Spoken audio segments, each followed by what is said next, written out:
historia, la justicia y las víctimas. Tendremos invitados especiales, los cuales van a aportar de manera pertinente a todo esta conversación, ¿verdad? De conocimientos. Un momento, por favor.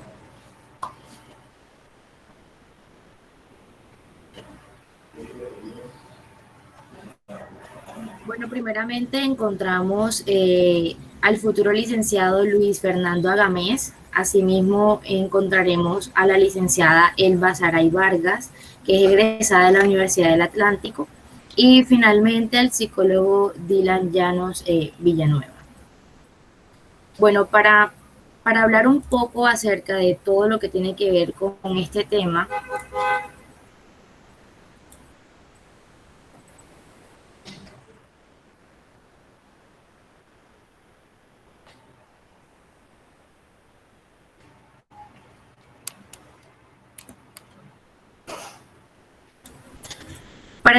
para hablar sobre los factores determinantes para la paz, primeramente se debe recordar un poco acerca de qué es la paz. Hoy en día sabemos de que la paz no es solamente la ausencia de conflictos, sino que además en ese proceso de aceptación, en esa capacidad que tenemos para escuchar, respetar y promover soluciones. Además de esto, de que la paz nos brinda a nosotros un proceso de vivir en comunidad, de vivir de manera pacífica y unida, y sabemos de que no solamente es un y dinámico, sino que además de participativo en donde se promueve el diálogo principalmente y asimismo se ve la solución de problemas desde el punto de la postura de entendimiento y de cooperación con el otro. Sabemos que existen ciertos factores que de alguna forma impiden la paz. La desigualdad es la falta también. También está el factor de encaminar de una forma la negociación para evitarla, para prevenirla, para no llegar a ningún acuerdo. Finalmente, y no menos importante, se encuentra lo que es la corrupción, un tema bastante fuerte y tocado durante mucho tiempo. Entonces, damos entrada a un poco de lo que es la historia, como todo este proceso, y pues de esta manera comenzar a hablar con nuestros invitados y escuchar sus opiniones. Carlos, por favor, puedes continuar. Bueno, muy buenos días a Fernando Agames, Elba, bienvenido Dylan, haces parte de nuestro programa y nosotros como psicólogos en formación tenemos una muy buena referencia tuya, igual de la doctora, igual de Agames, pero nos place tenerte aquí. De manera tan drástica voy a pasar de la paz a lo que fue el periodo de violencia. Antes de eso, yo quiero hacer un poco de un recorder de una persona súper especial para todos, o hacer un tributo a nosotros, los que tenemos unas ideas bastante diferentes de lo que es la justicia y lo que son gobiernos con administración. Me voy a referir a Jorge Eliezer Gaitán. Y es como que hay cosas de él que no se saben, pero de alguna manera son muy diferentes de una persona totalmente inconstante en alguna forma de su formación, y refiramos a él como que fue un jurista, activista político, escritor y orador colombiano, quien nació en Bogotá el 23 de enero de 1903, creció en una familia humilde, Tres Cruces de Bogotá. Quien conoce las Tres Cruces de Bogotá y conoce esos barrios, sabemos que ese barrio sigue siendo bastante delicado y con y diferencias sociales. Desarrolló como abogado bajo la tutela del famoso italiano Enrico Fermi en Italia. Al regresar sería el primero en denunciar las masacres en las bananeras. 28. Su primer uso y se mostró simpatizante con su texto Las ideas socialistas en Colombia. Sus argumentos siempre se anteponían al antiimperialista. Las plazas como escenarios principales en su era admirado por su espectacular oratoria y por su personalidad magnética, su movimiento. Aquellas personas que no participaban de las arenas, lo más extraño, ¿no? Que unía a los campesinos, emboladores, mujeres, mujeres de servicio doméstico, vendedores ambulantes, vendedores de mercado, prostitutas y ladrones, a los cuales esto lo... El 9 de abril, fanático y miembro de una supuesta a los Rosacrucis y con un supuesto que se creía el general Santander dio fuerte a nuestro líder. Le propinó tres disparos, antes de llegar a clínica él fallece, pero la multitud se devuelve y le quita al señor, a Juan Roa Sierra, se lo quita de las manos y lo mata, le da muerte por linchamiento, y con él lo pasean y lo pasean por todas las calles del centro de Bogotá en las plazas y lo dejan en una plaza pública por 3 días.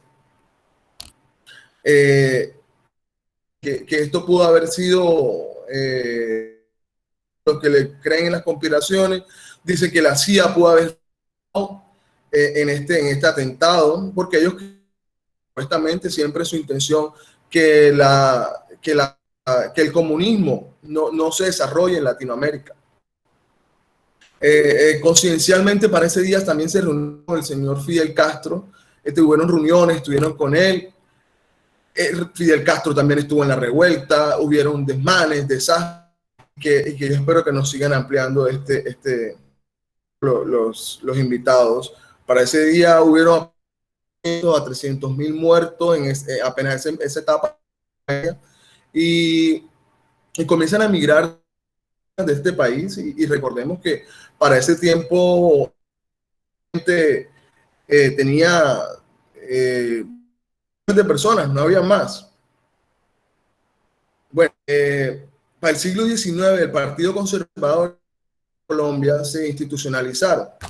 El primero se caracterizaba por tener una agenda continuista, social y político, y protegía los intereses de las clases, mientras que la segunda se presentaba como una reformadora y en defensa de los intereses de comerciantes y grupos menos favorecidos de la sociedad. La lucha se evidenció a través de 54 guerras conservadores contra dos liberales contra conservadores y de los liberales contra los liberales.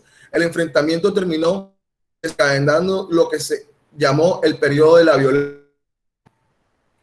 Bueno, hablemos un poco, ya hice un preámbulo de lo que pudo haber sido, lo que fue el Bogotazo que implica la líder.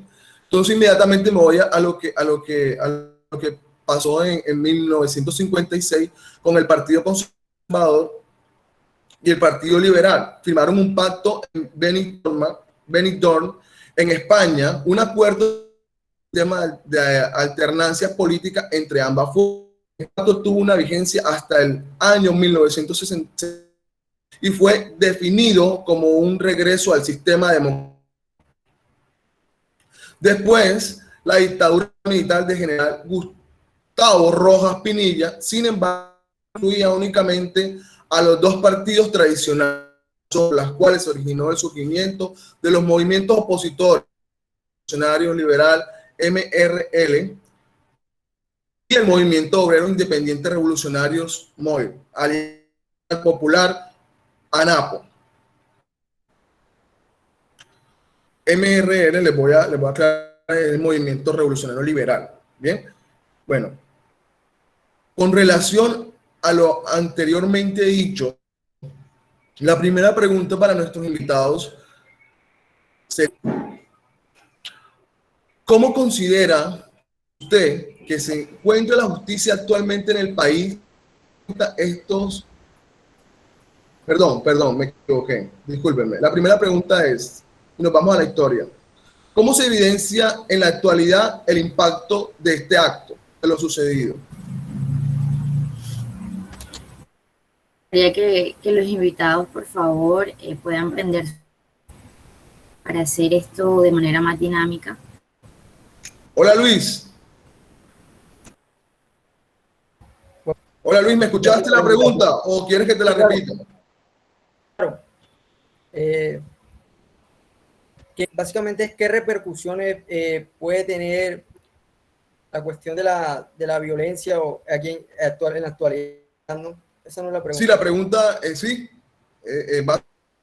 ¿Cómo repercutió ese acto, esa situación, la época de la violencia, las guerras entre liberales y conservadores, el aislamiento de la clase campesina en la actualidad? ¿Cómo se evidencia eso? ¿Se sigue manteniendo o hay un cambio?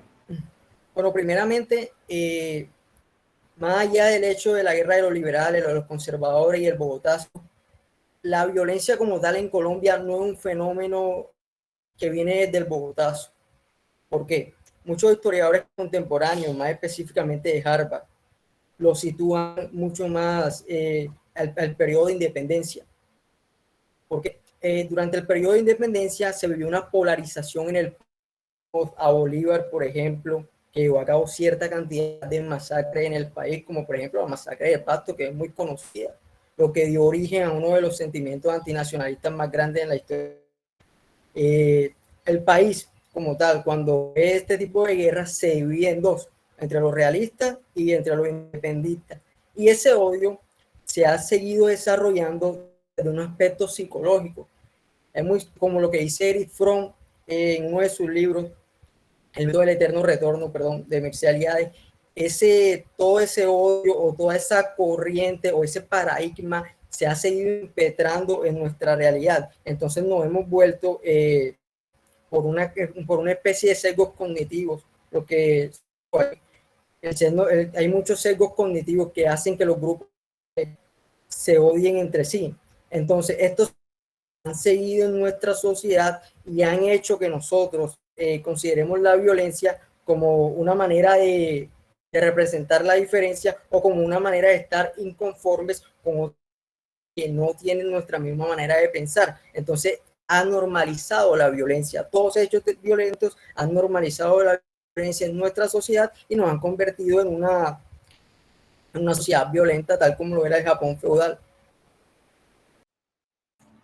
Luis, muchas gracias y me parece muy pertinente tu aporte de la historia y muy valioso. Quisiera ahora escuchar a nuestro psicólogo Dylan Llanos. ¿Te repetimos la pregunta, Dylan, o ya estás claro? No, tranquilo, ya. Todo bien. Buenos días, chicos. Buenos días, Luis. Buenos días. Y a todos los presentes. Sí, complementando un poco lo que decía aquí el compañero, creo que hay dos puntos claves cuando hablamos del origen de la violencia en Colombia. Uno tiene que ver con el poder que se representa, pues más que todo en el territorio, en lo que es las tierras, quien tiene la distribución agrícola del país. Y el otro es lo que decía Luis, una disputa ideológica que viene pues desde la época colonial o independista. Como lo mencionaba justamente, pues inicio estaban las personas que buscaban una independencia, pero cuando se habla de la independencia y del famoso mito de se habla de una independencia porque en ese entonces el gobierno, digamos, de acá de la Nueva Granada, pues estaba coaptado por Napoleón Bonaparte. Es decir, las personas que en ese entonces alzan su grito de independencia no lo hacen de la realeza española, sino que se oponían a ese nuevo gobierno. Después, cuando ya surge la independencia como tal, surge un conflicto entre si convertirse en un país federalista como Estados Unidos, como México, o en una república. Un gran conflicto que duró muchos años es cuando de ahí viene la famosa frase de Nariño, lo de patria boba, que él mencionó en su momento.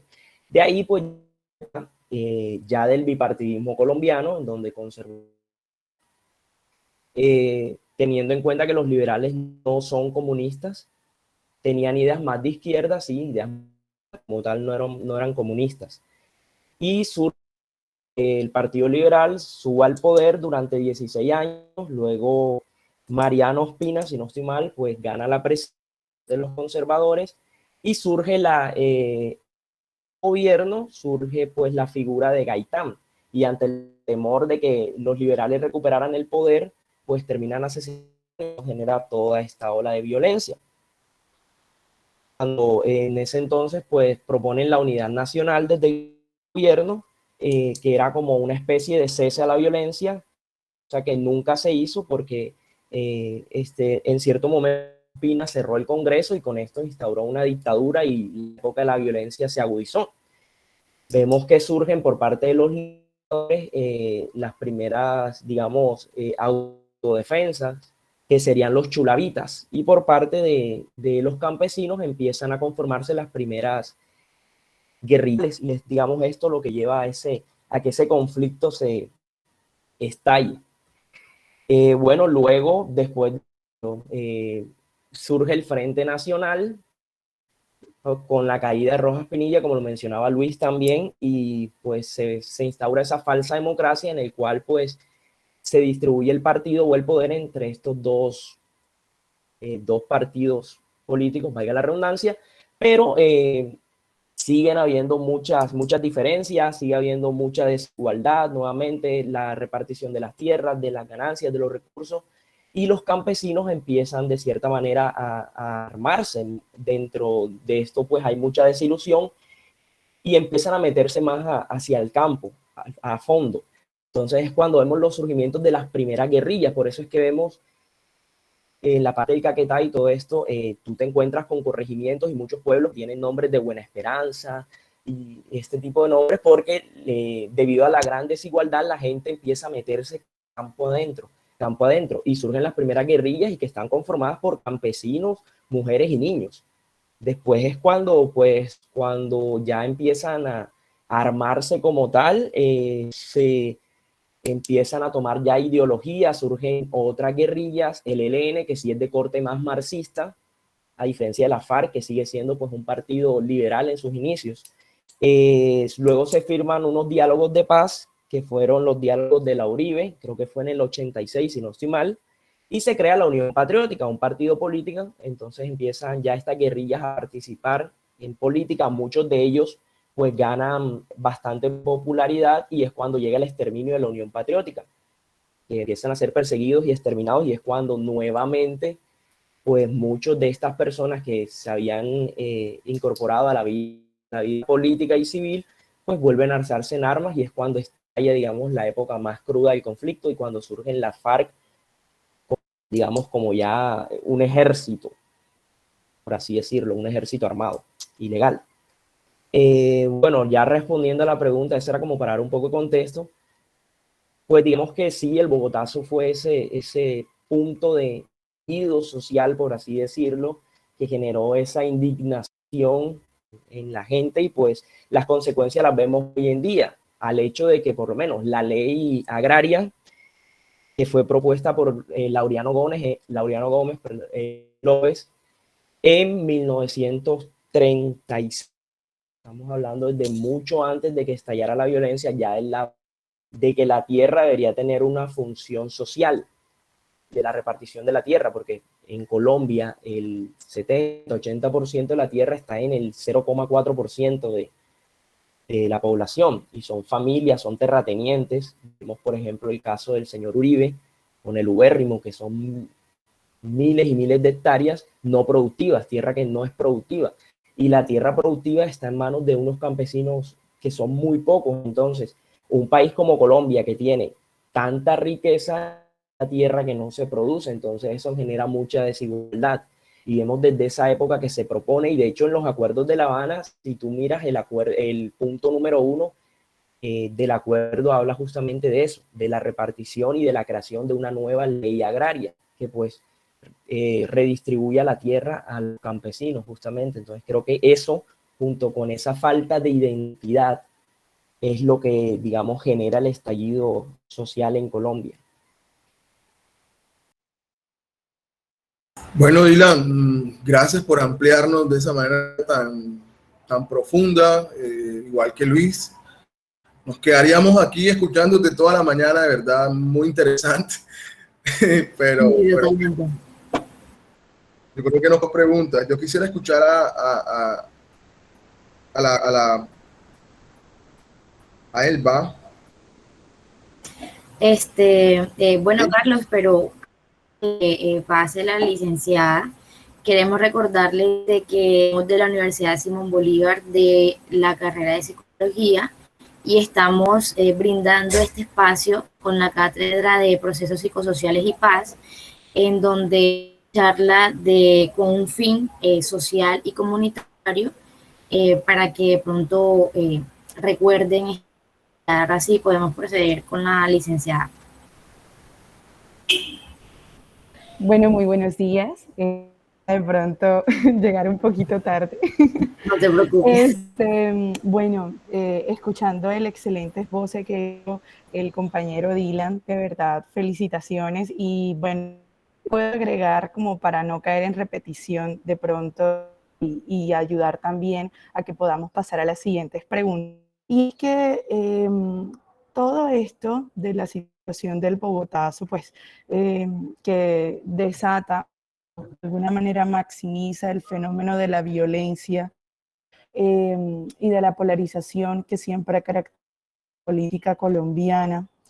Se evidencia en la actualidad, entre tanto, no se ha logrado como saldar esas deudas históricas, ¿verdad? Como lo que él mencionaba, la desigualdad en cuanto a la repartición de la riqueza, en cuanto a la distribución de la tierra. Es como una herida social y se va en el corazón de todas las personas, y eso lleva a que nuestra política tienda siempre, y que si no tiende a los polos, pues las personas tienen que verse obligadas a elegir entre un punto y otro, porque no existe como la tendencia a conciliar puntos, ¿ya?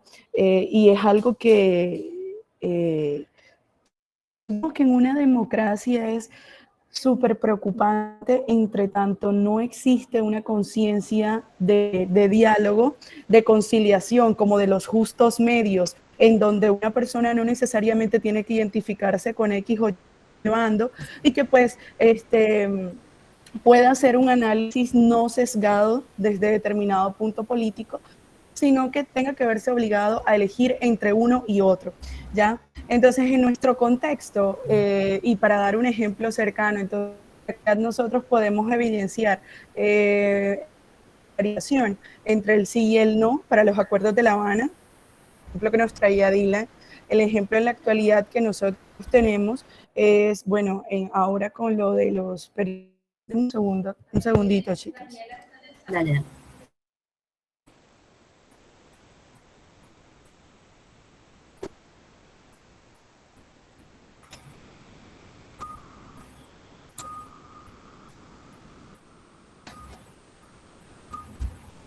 Ok, bueno, disculpen, me preguntaron algo y me distrajeron. Comentaba, entonces, en un ejemplo actual podemos encontrar la política, aprovechando pues ahora que viene todo este proceso presidencial y encontramos elegimos, digámoslo, un presidente o un candidato del mismo política de hace 4 años, o elegimos otro, y ese otro sabemos que ha sido bombardeado con ideología, digamos no ideología, sino propaganda negativa, ¿cierto? en cuanto al castrochavismo y demás. Entonces, todas esas personas o todos esos candidatos que quedan allí en la mitad, opciones, porque siempre se tiende como a los polos. También entraría como a observarse como esas 10 estrategias de manipulación mediática que pues trae Noam Chomsky, ¿verdad? Y que nos habla de cómo también ese cuarto poder te viene a ser pues los medios de comunicación, injerencia dentro de las decisiones, ¿verdad? Y que incluso las personas pasan a ser manipuladas sin que esto se den cuenta. Entonces pasa a tratarse desde la emocionalidad, más que a darse todo este fenómeno de las noticias falsas, argumentos en contra de la persona y no de las ideas. Y que nuestra historia, nuestra mentalidad, nuestro nuestro comportamiento político siempre tiende a la violencia, ¿ya? Y es violento en la medida en que yo no acepto la posición del otro y tiendo a los extremos. Entonces, desde mi puntito, entonces, está por fuera de mí. A mí me gusta mucho esa analogía que últimamente tengo como mucho y es el del puntito y la cajita de las ideas.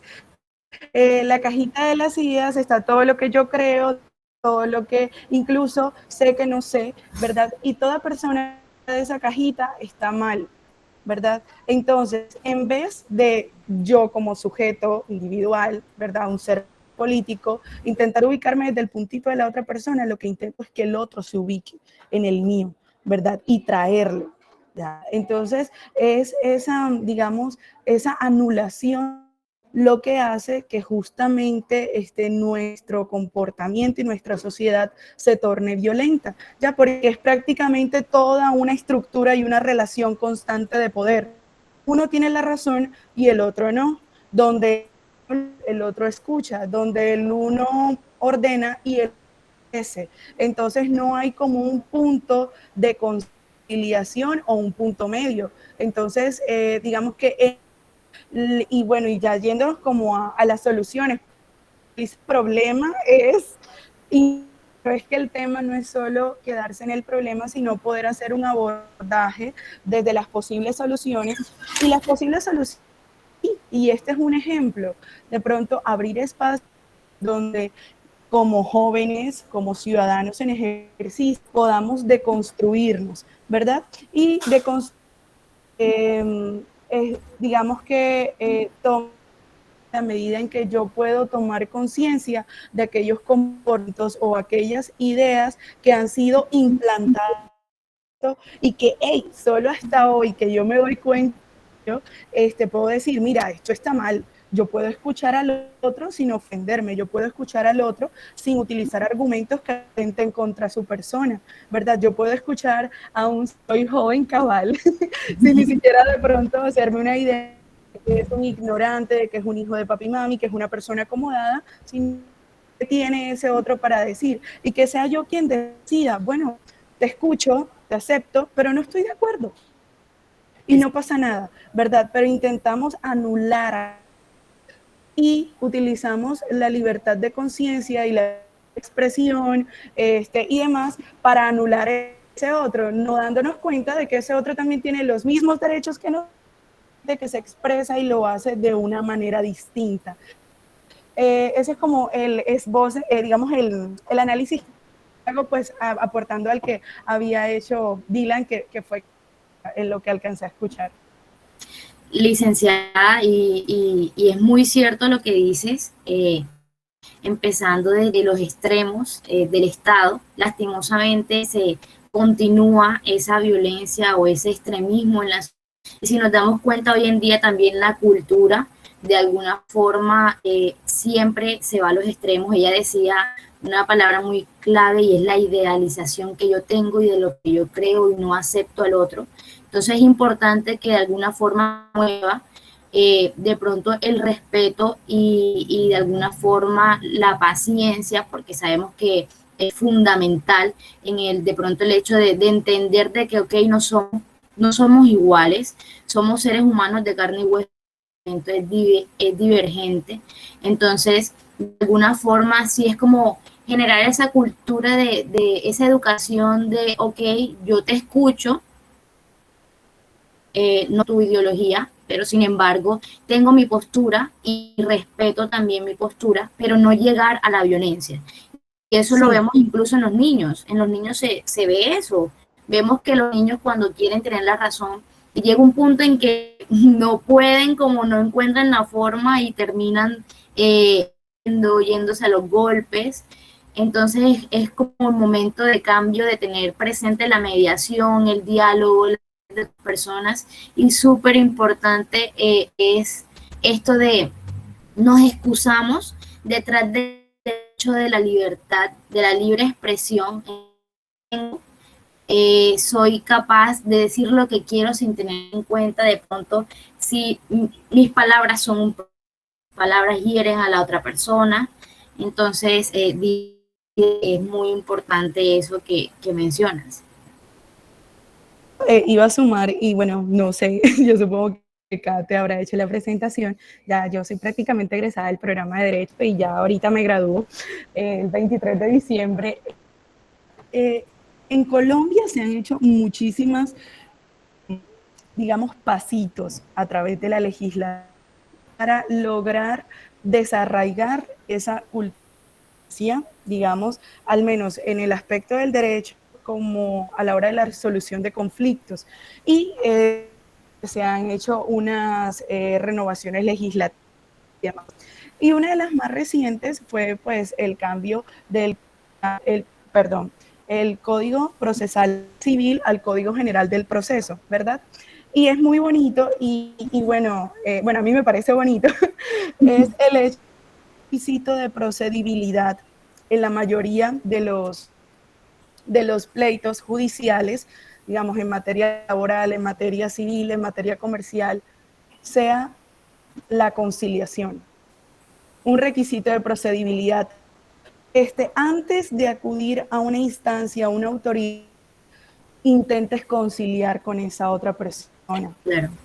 Eso es hermoso en la medida en que nosotros no estamos acostumbrados a sentarnos con esa otra parte, a encontrar un punto en común, que es medios alternativos de solución de conflictos, tales como la transacción, tales como la amable composición. Por ejemplo, si de pronto Dylan habló de un poco que esa desigualdad social pues también se debe a la no presencia del Estado, ¿verdad? Digamos, en gran parte del territorio, y es que no hay una autoridad, digamos, visible, ¿cierto? Y que de alguna manera coadyuve a esas personas necesidades, y una necesidad básica del ser humano es la necesidad física, ¿verdad? ¿Quién ayuda a resolver problemas cuando las partes no se colocan de acuerdo? Entonces, decir que va a haber que va a haber un juzgado al menos promiscuo que se, digamos, no es fácil en muchos lugares, porque obviamente eso implica toda una maquinaria, sí, exacto, pero por ejemplo, los jueces de paz, a mí me parece hermoso eso también, darle también formalidad a algo que nuestros abuelos conocían como el palabrero, era esa de alguna manera no tenía conocimiento de normas, ¿verdad?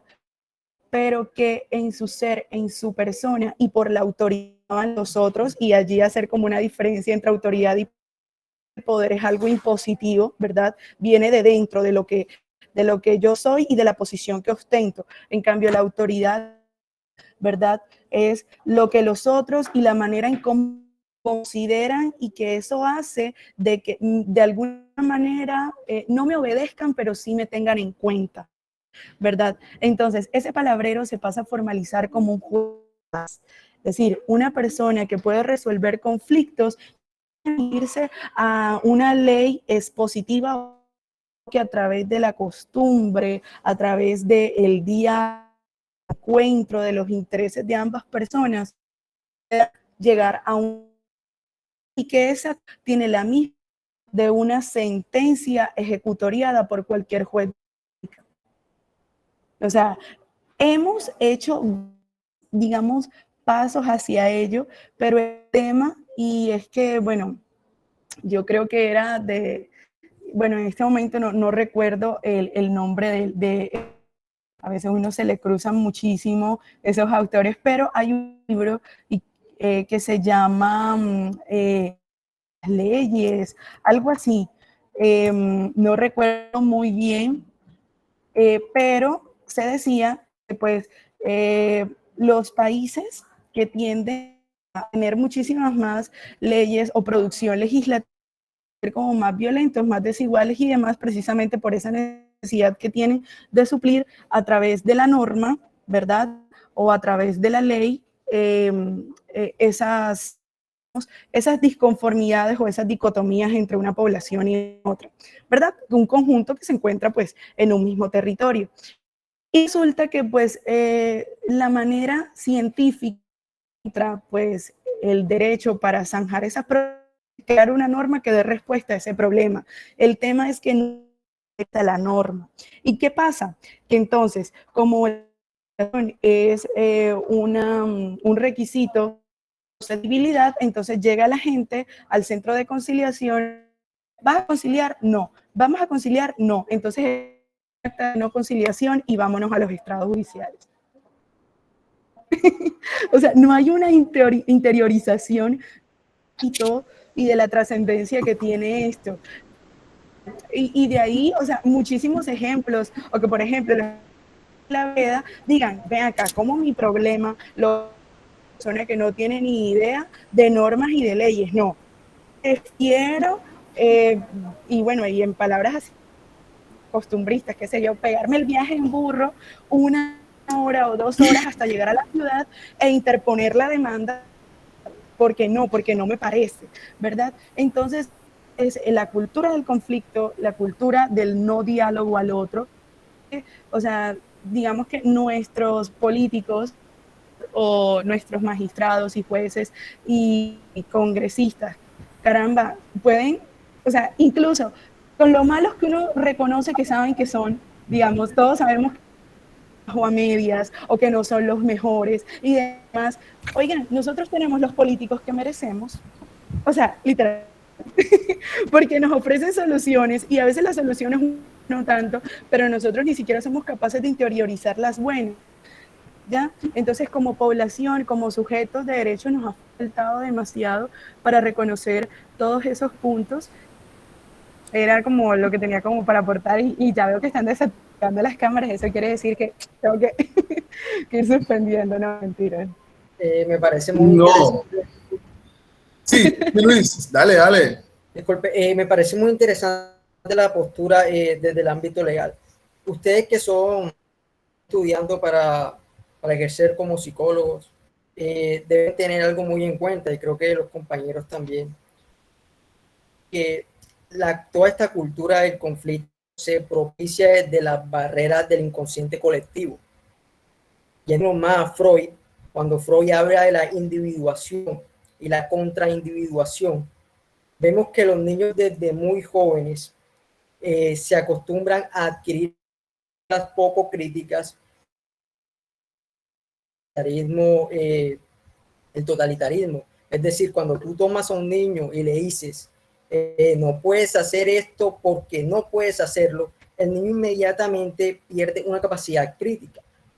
Cuando el niño se empieza a desarrollar y va a ese periodo de individuación o de contraindividuación, como lo ha definido Freud, él tiene la capacidad o él necesita unirse a grupos sociales, porque el sentirse solo, según Freud, claro, le produce una especie de malestar. Obviamente nosotros somos animales sociales, por ende tendemos a buscar o adquirir los comportamientos que los grupos sociales que están en nuestro entorno se encuentran propiciando. Entonces, si hay grupos sociales violentos, nosotros adquiriremos estos comportamientos.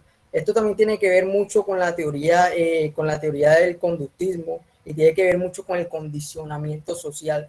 Cómo esa cultura nos condiciona a nosotros para que nos portemos referente a esa cultura, para que sigamos reproduciendo las mismas prácticas. Entonces vemos que en las propias instituciones más pequeñas de la sociedad, hay todo un hilo que propicia el desarrollo de esa cultura violenta. Entonces, ustedes que son psicólogos, tienen que, o sea, yo creo que uno de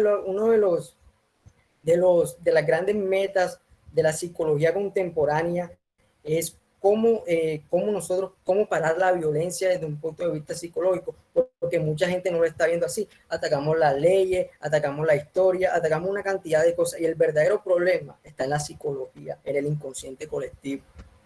¿Por qué la gente es violenta? ¿Por qué la gente se mata?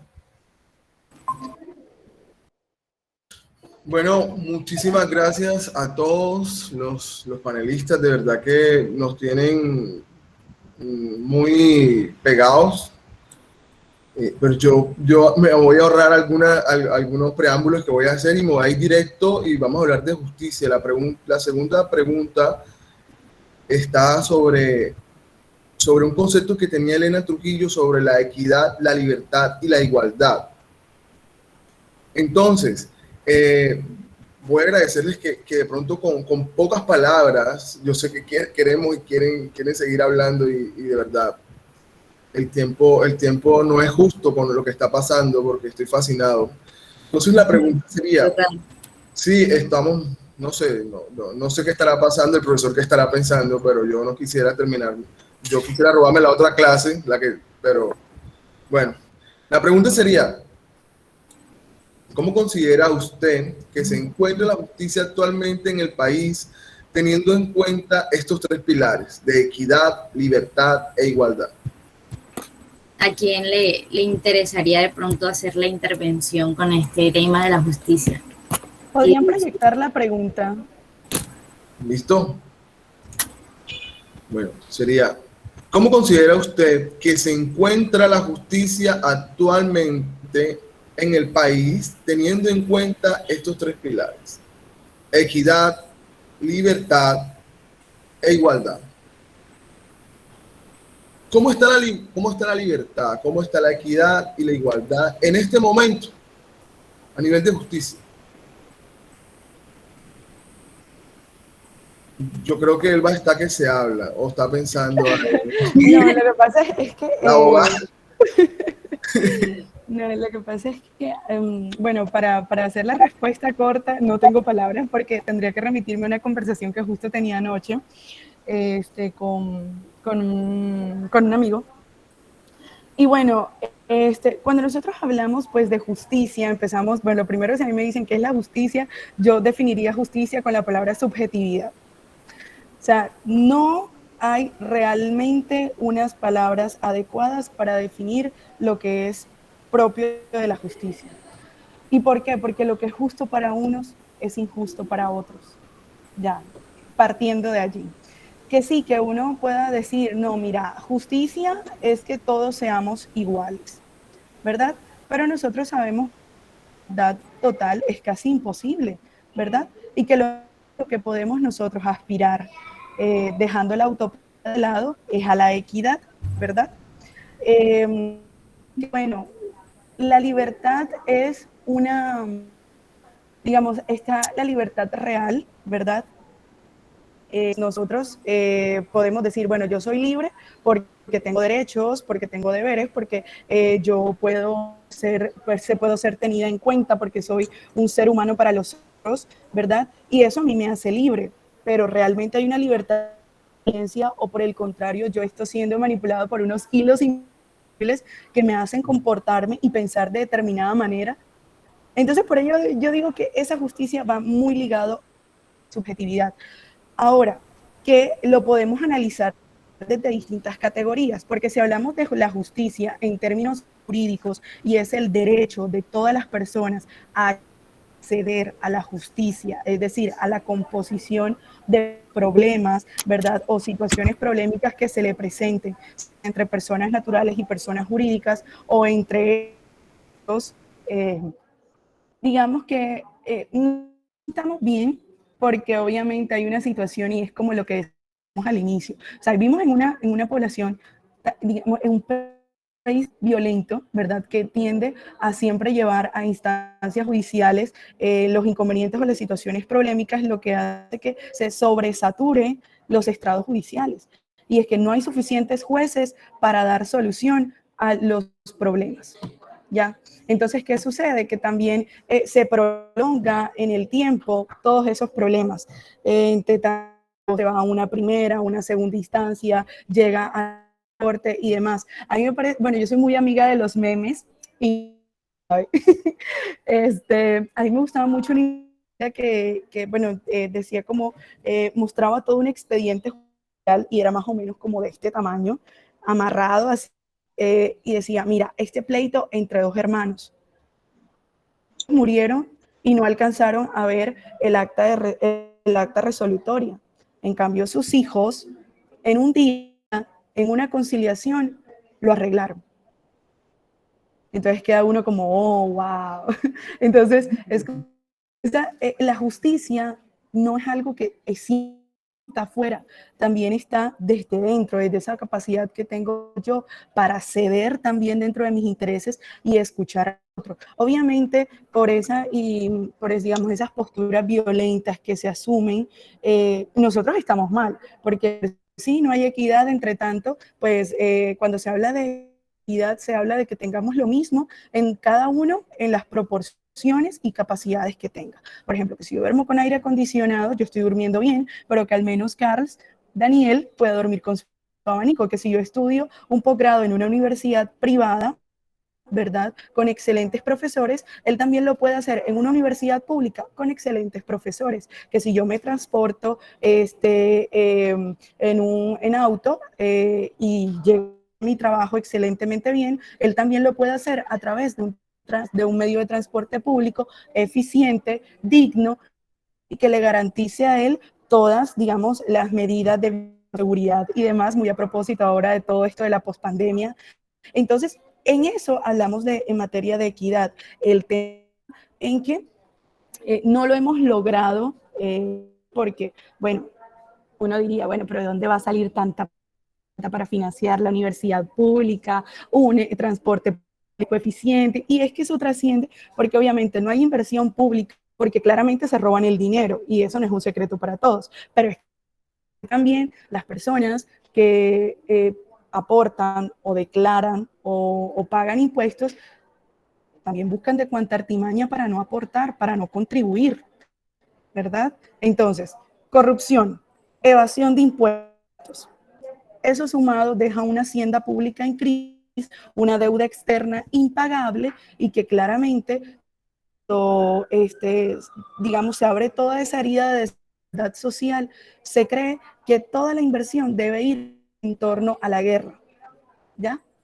Y de allí que uno diga, bueno, pero ¿por qué no invierte en educación y en armamento si hay plata para esto? Porque obviamente si yo no garantizo, digamos, condiciones y de equidad social, donde la gente de verdad, porque la paz, diga, bueno, y ahí es otro análisis, ahorita volvemos. La paz es un derecho fundamental que aparece en nuestra Constitución de Derechos Fundamentales, como un derecho y un, ¿verdad? Lo dejamos ahí. Pero que, digamos, ¿cuándo estoy yo en paz? ¿O cuando una sociedad está en paz? Justamente suplen todas las necesidades básicas en condiciones de equidad. Si el Estado no logra, de alguna manera, satisfacer esas condiciones, lo que hace es invertir. ¿Por qué? Porque en algún momento va a haber un estallido, descontento social y hay que tener maneras coercitivas para contener a ese grupo social, por la cual se invierte en armamento, ¿verdad? Bueno, en materia de libertad, pues que la libertad como, digamos, una pelotita, así un círculo enorme, esa es la libertad que tenemos nosotros como seres humanos, como ciudadanos, perdón, y hay un culito más pequeño, háganse ustedes como un huevito, la yemita, entonces la membrana nuclear, ¿verdad? Es la que separa el núcleo del citoplasma en las células eucariotas. Decimos que esa libertad son las libertades que se encuentran restringidas y salvaguardadas por el Estado. Y está en el citoplasma, son aquellos derechos o libertades de las que yo puedo disponer libremente, valga la redundancia. Entonces uno dice, ya, ven acá, ¿cómo así que hay unas libertades de las que yo no puedo disponer libremente o que el Estado de alguna manera me las coarta? Está, por ejemplo, el derecho a la libertad de locomoción. Si tú tienes derecho a moverte como quieras, vaya y cruza una frontera sin un pasaporte o sin un permiso, no puedes, ¿verdad? O por ejemplo, tú dices, me voy de paseo al lugar, pero hay un derrumbe, ¿verdad? En la vía y simplemente te da el paso y punto. No vas a pasar por ahí, libertad de locomoción, ¿cierto? Entonces, tienes derecho a la salud y a la vida, pero esos son derechos subjetivos que van a depender pues también de la capacidad económica que tenga el Estado para garantizarlo. Y bueno, y si simplemente no hay dinero, por ejemplo, para tratarte o para que el Estado te subsidie un tratamiento para enfermedades raras. Claro. Entonces, digamos que es una subjetividad y no porque sea todo y a la vez nada, porque eso es lo que uno tiene a la cabeza, que algo es subjetivo. Pareciera ser una salida fácil para no dar una respuesta concreta, pero no es eso, es que hay que analizar desde distintos matices. Entonces, como esto no es ni blanco ni negro, sino una escala de grises, ¿verdad? Y esto es, digamos, estamos en una reunión académica, entonces nosotros como escala de grises somos como unas impresoras láser. Hay que ver todos los tonos. Y para ver todos esos tonos nos demoraría horas. ¿Ya? Tienes toda la razón.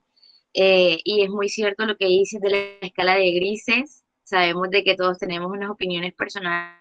Es importante de pronto esto, lo que mencionabas al principio, la justicia es objetiva. Desde mi punto de vista, que es justo y que no lo es.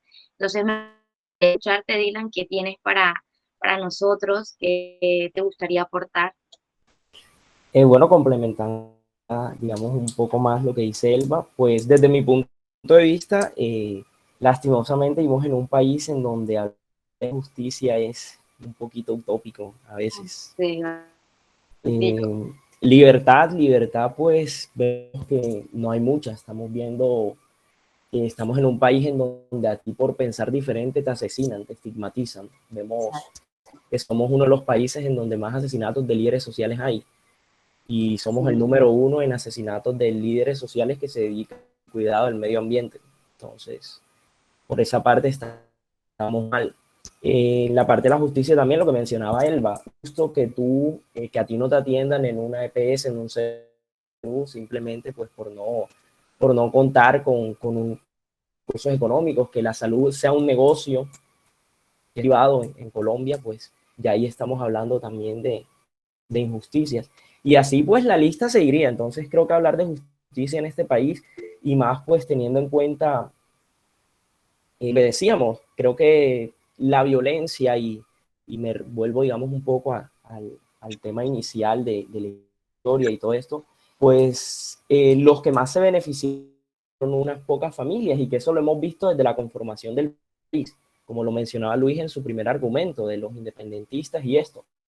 Si tú miras las personas como Antonio Nariño, Santander y toda esta gente que vemos los próceres de la justicia, pues no eran personas del común. No fue que Nariño nació en soledad, por algo, y no, voy a luchar por libertad. Nariño era una persona acaudalada y toda esta gente pues tenía beneficios y sus intereses propios. Y siempre ha sido así. Entonces siempre ha habido esa clase política y que pues con todo la ola de la violencia fueron los más beneficiarios, los grandes terratenientes. Y tú lo ves porque es que a lo largo del territorio son aproximadamente 54 o 60 familias que siempre han ganado Colombia. Y eso siempre se ha visto. Entonces, desde el punto de vista, de hecho, las últimas elecciones, pues está comprobado el fraude electoral y para nadie es un secreto. La gran amistad entre el presidente bobo que tenemos y la política. Entonces, hasta cierto punto, ¿sabes? Un país que no tiene democracia, estamos en un narcoestado que invierte en guerra porque es que la guerra es, digamos, como lo decía Elba, y no es solamente la cuestión de armarse para cuando la gente te confronte, no es la cuestión de que es un negocio redondo, o sea, el estar, cuántos millones no invierte incluso Estados Unidos en esa famosa guerra contra el narcotráfico, y en realidad es un negocio que beneficia a ambas partes. Entonces, es imposible hablar de justicia en un país en donde hay tanta desigualdad, en donde hay tanta violencia, y creo que el origen de todo esto también está en la falta de educación. Como lo decía Luis y lo decía Elba, vivimos en una sociedad que normalizamos la violencia. Él usaba de pronto términos ya freudianos, yo me voy más a lo que se denomina como el determinismo social desde el modelo sistémico, en donde pues damos a entender o pues ciertas conductas que se presentan en la sociedad las normalizamos. Pues hasta cierto punto la violencia es algo normal para nosotros, lo que decía Elba de la polarización también. Nosotros vamos a votar por emociones, no nos detenemos y a ella a ver cuáles son los argumentos, y pasa con la política. Si un político nos parece atractivo en términos de elocuencia o lo que sea, y no nos detenemos de cierta manera a ver las propuestas.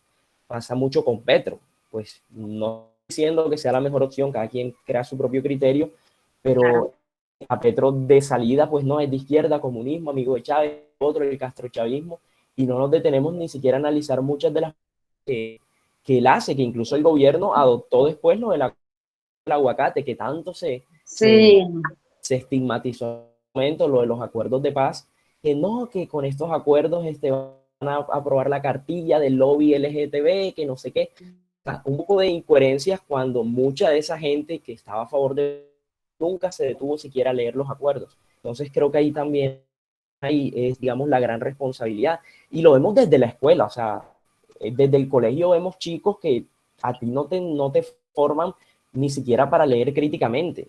Creemos que leer es tomar un texto y palabrearlo, no es analizarlo, no vemos más allá, y eso es un problema que siempre hemos tenido en el sistema educativo, y todavía hoy en día tú ves una educación clásica.